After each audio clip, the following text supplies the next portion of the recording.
প্রত্যেক দেশে, উন্নত দেশেও শিক্ষার দুটি পথ রয়েছে, একটি সরকারি, একটি বেসরকারি।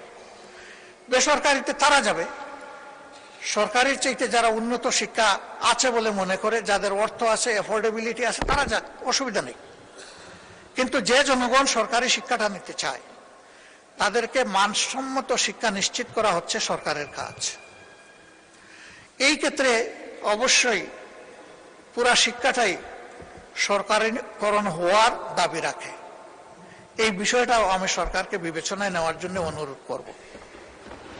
তবে হ্যাঁ, এবারকার বাজেটে এটা কতটুকু সম্ভব হবে এটা তারা বিবেচনা করে দেখবেন। 5 বছরের জন্য এই পার্লামেন্ট এবং সরকার গঠিত হয়েছে। আমরা আশা করি যে 5 বছর এটা কন্টিনিউ করবে। এর একটা স্বল্প, মধ্য এবং দীর্ঘমেয়াদী পরিকল্পনা থাকা দরকার। জাতিকে আশ্বস্ত করা দরকার যে আমরা এইভাবে আগাতে চাচ্ছি। জাতির সামনে বিষয়টা স্পষ্ট করা দরকার। মাননীয় স্পিকার,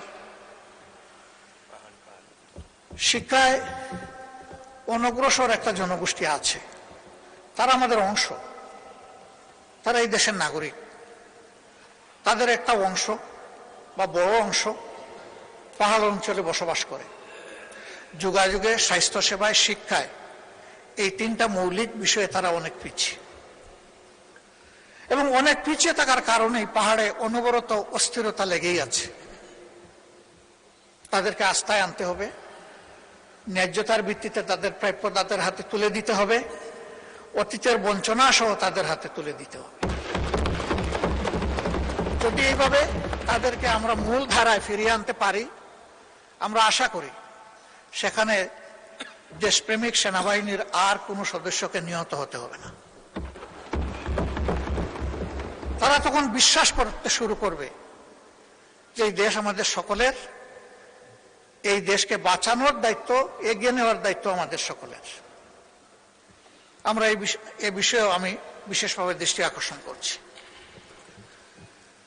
বিশ্ববিদ্যালয়গুলো আমার প্রিয় দেশে কোনো মানে আসলো না, আসবে কিভাবে? বিশ্ববিদ্যালয়ে সেই রকম মানসম্মত কোনো গবেষণা নেই, গবেষণার জন্য পর্যাপ্ত ফান্ডও নেই, লজিস্টিকও নেই। আমরা যে সমস্ত ক্যাপিটাল মেশিনারি, লজিস্টিক এবং আমাদের প্রয়োজনীয় পণ্য বিদেশ থেকে আমদানি করে, তাকে আমদানিই করতে থাকবো আর শুধু খুঁজতে থাকবো যে কোন দেশ থেকে ভালো আমদানি করা যাবে, নাকি একদিন আমরাও রফতানি করার জন্য এই পণ্যগুলো তৈরি হব? জাতিকে যদি এই ক্ষেত্রে তৈরি করতে হয়, অবশ্যই বিশ্ববিদ্যালয়গুলোকে গবেষণা কেন্দ্রে পরিণত করতে হবে।